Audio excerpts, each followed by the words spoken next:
1526 پہ نظر ہے۔ ارے موڈی نظر رکھو، وکشت بھارت کا تو تم نام لے کر جھوٹ بولتے ہو۔ ارے تم نظر رکھو کہ 70 سال کے بعد اس دیش میں کیا ہوگا، اس دیش میں غریبی کتنی بڑھ جائے گی، مگر اس کے بارے میں فکر نہیں۔ سنبل کی مسجد کا مسئلہ کھڑا کر دیے۔ اور کیا مسئلہ ہے سنبل کی مسجد کا؟ کوئی رک جاؤ بھائی، وہ کرسیاں چھوڑ دیجئے، کرسیاں بھائی ڈسٹرب مت کریے، تھوڑی دیر کے لیے سنیے۔ رک جائیے بھائی، جو کون ہے تھوڑی دیر کے لیے رک جائیے۔ سنبل کی مسجد میں جو لوگ کورٹ کو گئے، وہ کورٹ میں یہ بول کر گئے کہ ہم کو مسجد کے اندر جانے کا پرمیشن ملے۔ اب آپ بتائیے، کوئی ہم کسی کو روکتے، کوئی مسجد میں آنا چاہ رہا ہے تو آئیے، آداب کو ملحوظ رکھ کر مسجد میں آئیے، مگر پریئر یہ ہے، مطالبہ کورٹ سے کہ اندر آنے کا موقع ملے۔ اور فاضل جج صاحب ماشاءاللہ آرڈر دے دیے سروے کا، مانے کورٹ مسجد سنبل کی مسجد چندوسی مسجد سے 45 کلومیٹر دور ہے۔ 1.5 گھنٹے میں آرڈر لے کر آ گئے، اور وہاں پر پولیس موجود ہے۔ شام میں 6 بجے سروے ہوتا ہے، پھر اس کے بعد اتوار کے دن سروے ہوتا ہے، اور پھر جب دوسرا سروے جس کا کوئی قانونی موقف نہیں ہے سروے ہوا تو فائرنگ ہوئی۔ فائرنگ میں 5 لوگ شہید ہو گئے۔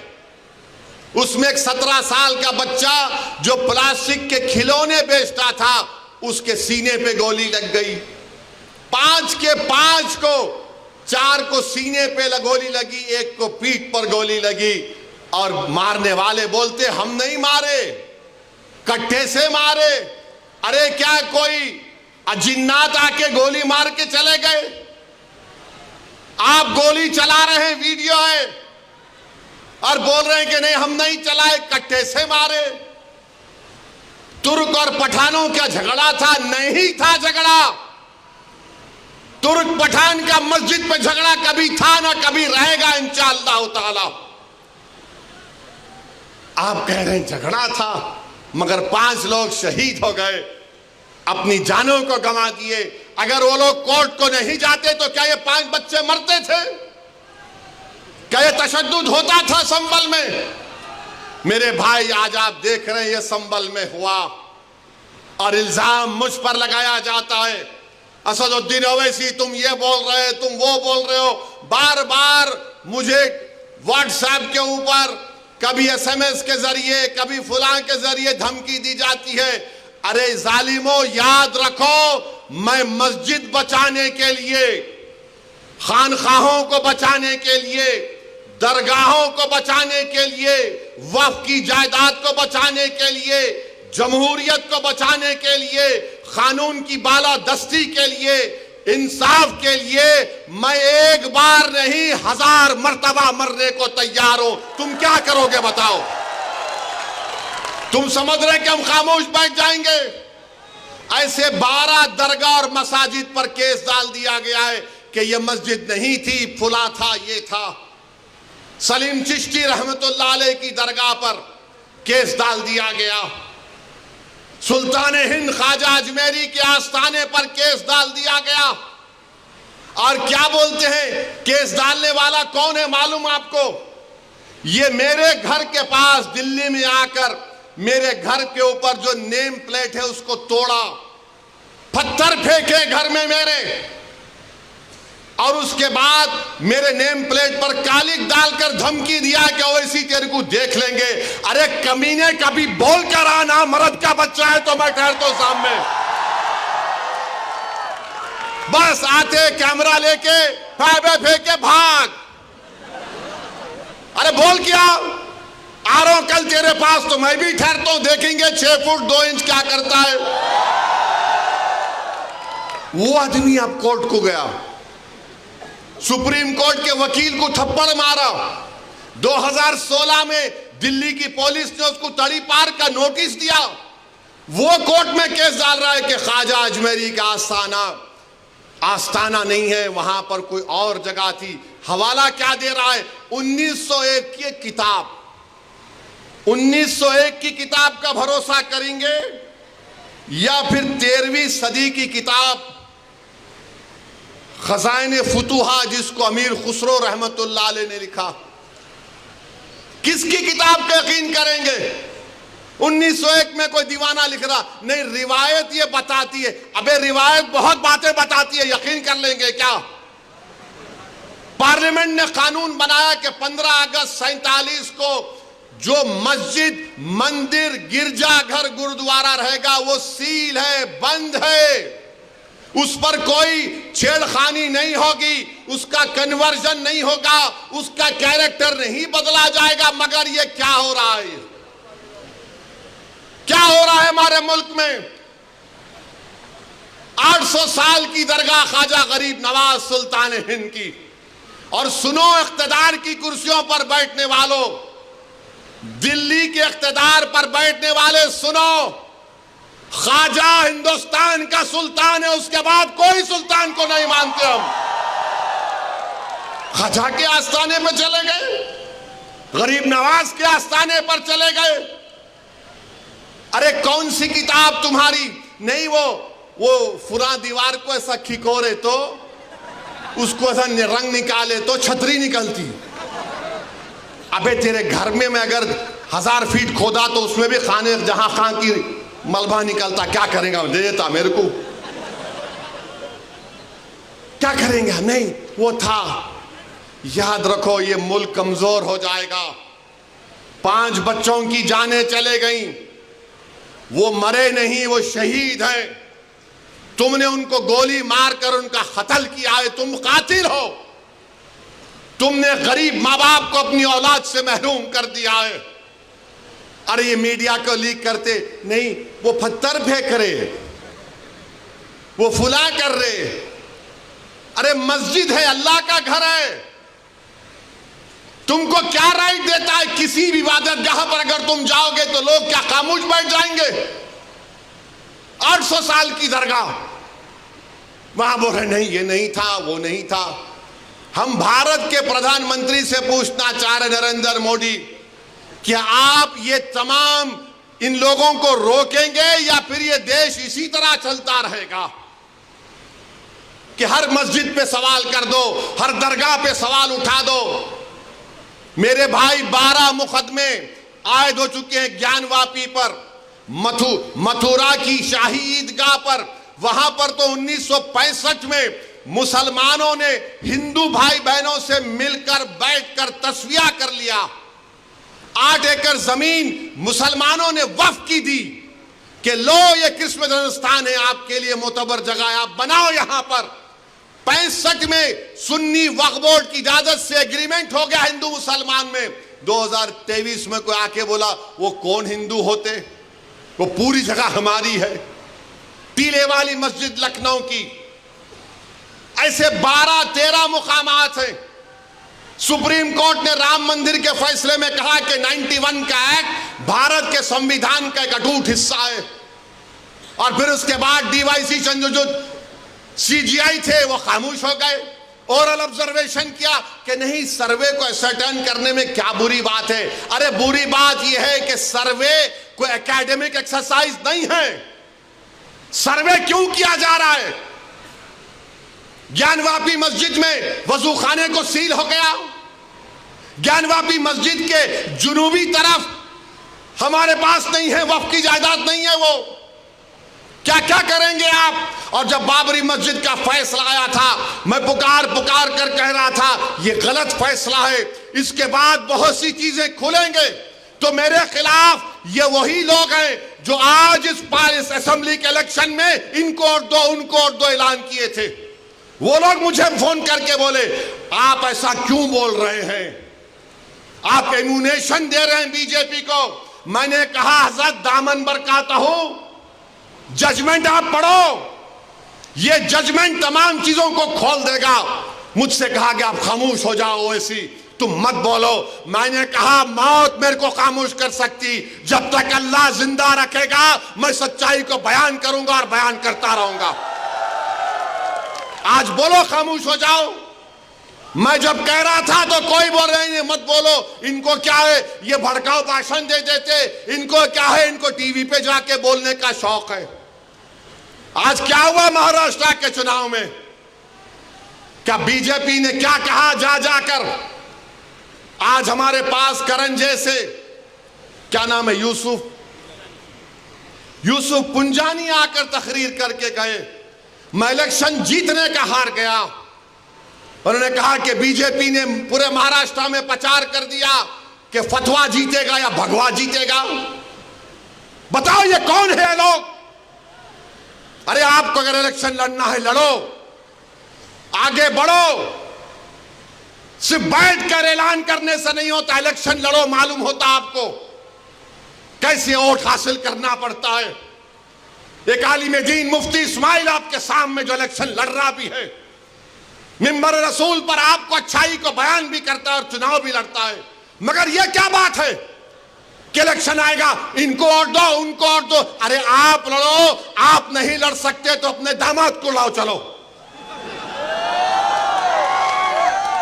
لڑو نا، کیوں نہیں روکتے؟ نہیں، ہم ان کو بولیں گے، ان کو بولیں گے۔ کیا ہوا؟ آپ نے بی جے پی کو ہینڈل دے دیا۔ یوسف پنجانی کہہ رہا ہے کہ بی جے پی گلی گلی جا کر اعلان کر دی کہ فتوا جیتے گا یا بھگوا جیتے گا۔ ارے جب سیاست نہیں آتا کرنا تو مت کرو، دعا کرو یا حکمت عملی سے اختیار کرو، نہیں ہم کو سب چیز ہونا۔ دیکھ لیے کیا ہوا؟ اب کدھر ہیں آپ؟ کدھر ہیں نہیں معلوم۔ کہاں ہیں وہ لوگ جو اورنگ آباد میں بولے تھے امتیاز جلیل کو ووٹ مت دو؟ اس سماجوادی پینڈیٹ کو ووٹ دو، بولے تھے ارے چہرہ دکھاؤ اورنگ آباد کے عوام کے سامنے تم۔ ارے لفافوں پہ زندگی گزارنے والوں، شرم سے ڈوب مرو تم۔ میرے گھر کو آئے تھے حیدرآباد کو، بغیر بولے میرے گھر کو آئے۔ میں وقف کے بل کی میٹنگ میں جا رہا تھا، پلٹ میرا گارڈ فون کرا کہ صاحب اتنے لوگ آئے، ملا۔ گھر پہ آئے تو میں نے کہا کہ میرا گھر اتنا بڑا نہیں ہے، آپ لوگ 20 لوگوں کو لے لیجئے۔ 20 لوگوں کو بٹھایا، وہ بات کرے میں بات کرا، لیٹر لکھ کے دیے ان کو، ٹکٹ دو، میں غور کروں گا۔ پھر جانے سے پہلے میں نے کہ اللہ کے ولی کہ انگریزی قرآن کا ترجمہ جو ترکی کا چھپا ہوا ہے، اس کی 4 کاپیاں ان ذمہ داروں کو دیا کہ آپ میرے گھر کو آئے، یہ کہ اللہ کے ولی کی قرآن کا ترجمہ ہے۔ ایک ایک کے ہاتھ میں دیا تو اورنگ آباد جا کے بولے ہم گھر کو گئے تھے، ہمارے کو چائے تک نہیں پلائے۔ ارے آپ پہلے سے بول دیتے تو نان خلیہ کھلا دیتا میں آپ کو۔ میرے کو نہیں معلوم تھا کہ تم میرے گھر کو کھانا کھانے آ رہے۔ ارے تم کو قرآن کریم دیا نا ہاتھ میں، اللہ کا کلام تمہارے ہاتھ میں دیا، تم کو اس کا بھی لحاظ نہیں ہے، اور تم دعویٰ کرتے ہو قوم کا۔ بہت بول سکتا ہوں، یاد رکھو میری زبان کو لگام نہیں ہے، تمہارا گھر سے نکلنا محال کر دوں گا میں یہاں پہ۔ میرے بھائی امام شافعی مفتی صاحب بیٹھے ہوئے، امام شافعی رحمت اللہ علیہ کا زمانہ ہے۔ ایک دولت مند نے کہا کہ اگر اللہ میرے کو بیٹی دے گا تو جب اس کی شادی کروں گا دین اور دنیا کی دولت اس کو دوں گا۔ جب بیٹی کی شادی کا موقع آیا علماء کرام کے پاس گیا، علماء کرام نے کہا کہ نہیں تو نہیں دے سکتا، دین اور دنیا کی دولت تو کیسے دے گا، تیری قسم غلط ہو گئی۔ امام شافعی کے پاس گئے، امام شافعی بولے بہت آسان ہے۔ امام شافعی رحمت اللہ علیہ نے کہا تیری بیٹی کی شادی کب ہے؟ اس نے کہا فلاں دن ہے۔ بولے میں آ رہا ہوں، چلا جا۔ امام شافعی پہنچے، امام شافعی رحمت اللہ علیہ نے کہا کہ آسان ہے۔ وہ بولا کہ حضرت شادی تو ہو گئی، کیا ہے بتاؤ؟ بولے قرآن اپنی بیٹی کو دے دے، دین اور دنیا کی دولت اس کو دے چکا، میں ان کو دیا، 4 قرآن دیا ان کو، اور بول کے دیا کہ آپ میرے گھر کو آئے، مجھے پتہ نہیں ہے، میں وکیلوں کی میٹنگ میں جا رہا تھا، پلٹ کر آیا آپ کے لیے، یہ قرآن کریم کا تحفہ آپ کو دے رہا ہوں۔ ارے تم کو اویسی سے مجلس سے نفرت ہے، مگر قرآن کریم کی تو عظمت کا تم لحاظ رکھ لیتے۔ میں یہ بات الیکشن میں بول سکتا تھا مگر خاموش بیٹھے رہا، مگر آج مجبوراً بولنا پڑ رہا ہے۔ یاد رکھو تم لوگ جو کام کر رہے ہو نا، تم مہاراشٹرا کے مسلمانوں کو نہ صرف کمزور کر رہے ہو بلکہ تم ان کی آواز کا گلا گھونٹ رہے ہو۔ ارے تم الیکشن لڑو، ہم تمہاری تائید کرنے کو تیار ہیں۔ کب تک تم یہ سیاست کرو گے کہ انہیں بول دیا انہیں بول دیا؟ جس کو تائید کیے اورنگ آباد میں وہ خالی 5000 ووٹ لیا، 5000 ووٹ لیا۔ ناصر کے خلاف کتنے ووٹ لیا انہیں؟ 10,000 ووٹ لیا، اور ناصر ہارے 8,000 ووٹ سے۔ جو جس کی تائید کا اعلان کیا وہ 5,000، اور امتیاز جلیل ہارے 1,100 ووٹ سے۔ دھولیا سے فاروق شاہ کے خلاف آپ نے اعلان کیا، وہ 10,000 پہ نپٹ گیا، فاروق شاہ 70,000 ووٹ لیے، صرف 1,700 ووٹ لیا وہ ظالم، صرف 1,700 ووٹ لیا۔ فاروق شاہ 70,000 ووٹ لیا۔ عتیق کو آپ نے تائید نہیں کی، کسی اور کو بول دیا۔ ارے کیا کر رہے ہو تم لوگ؟ مت کرو، تمہارا احترام اور تمہاری عظمت ہم کرتے ہیں، مگر آپ جو کام کر رہے وہ مسلمانوں کے حق میں نہیں کر رہے ہیں۔ آپ نے ہینڈل دے دیا بی جے پی کو، بی جے پی نے پورا پرچار کر دیا، اور کیا نتیجہ نکلا جا آپ دیکھو۔ کل یہ بی جے پی کی سرکار اگر کچھ کرے گی تو کون آ کے لڑے گا؟ آپ آئیں گے روڈ پہ؟ یہی امتیاز جلیل، یہی فاروق شاہ، یہی مفتی اسماعیل، یہی ناصر صدیقی، یہی فاروق شابدی، یہی وارث پٹھان میدان میں اتر کے مقابلہ کریں گے۔ میرے بھائی پہچانو ان لوگوں کو۔ میں نہیں بولنا چاہ رہا تھا، مگر آج میں ضروری ہے سچائی کو بیان کرنے کے لیے کہہ رہا ہوں۔ بہرحال میرے عزیز دوستوں اور بزرگوں، اپنے مسجدوں کو آباد رکھو۔ جو لوگ مسجدوں کو چھیننا چاہتے ہیں اس کا جواب کیا ہے؟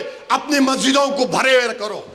تمہاری جمعے کی نماز فجر کی نماز میں اتنی تعداد ہونی چاہیے، تمہاری مغرب کی جماعت میں جتنے لوگ ہوتے ہیں اتنا ظہر میں ہونا چاہیے۔ درگاہوں کو آباد رکھو، خانقاہوں کو آباد رکھو۔ درگاہ اور خانقاہوں پر اللہ کے نام پر دل پر ضرب مارتے رہو، ڈرنے اور گھبرانے کی ضرورت نہیں ہے۔ جو طاقتیں مسجدوں کو چھیننا چاہتی ہیں، اللہ قرآن میں فرما دیا یہ سب سے بڑے ظالم ہیں، یہ سب سے بڑے ظالم ہیں۔ اب خواجہ اجمیری کے آستانے تک آپ پہنچ گئے، سلیم چشتی کے آستانے پر پہنچ گئے۔ یاد رکھو ظالموں، یہ وہ صوفیاء اکرام ہیں جو بادشاہوں کی طرح دولت نہیں تھی۔ یہ وہ ولی اللہ اور قطب الوقت ہے جو پھٹے ہوئے کپڑوں پر بیٹھ کر حکومتوں کو اللہ کی بارگاہ میں دعا کر کے بدلہ دیتے ہیں، جو پھٹے ہوئے کپڑے پہن کر وہ جن کے پاس کھانے کو نہیں تھا، مگر اگر وہ قسم کھا لیتے تو اللہ ان کی قسم کو پورا کر دیتا۔ تم خواجہ اجمیری کے آستانے پر چلے گئے، تم سلیم چشتی کے آستانے پر چلے گئے، تم مسجدوں پر چلے گئے۔ اب تم کو انشاءاللہ تعالی شکست ہوگی، ان کو شکست ہوگی۔ آپ دیکھنا، ارے خواجہ کا آستانہ آباد ہے، مغل ختم ہو گئے، خواجہ کا آستانہ آباد ہے، انگریز ختم ہو گئے، خواجہ کا آستانہ آباد ہے۔ ارے ظالم کا ظالم آ کر چلے گیا، خواجہ کا آستانہ آباد ہے۔ ہمارے مدرسے، کئی وزیر اعظم کو دیکھے، مدرسے آباد۔ اللہ کا گھر آباد رہے گا، اور اللہ کے گھر کو آباد کون کرے گا؟ جو اللہ پر بھروسہ کرتا ہے اور کسی سے نہیں ڈرتا سوائے اللہ کے، اور آخرت پر بھروسہ کرتا ہے۔ تو نوجوانوں، اپنے عبادت گاہوں کو مضبوط رکھیے، اس کو آباد رکھیے۔ آپ کا پھر سے شکریہ بہت بہت۔ وآخر الدعوانا الحمدللہ رب العالمین۔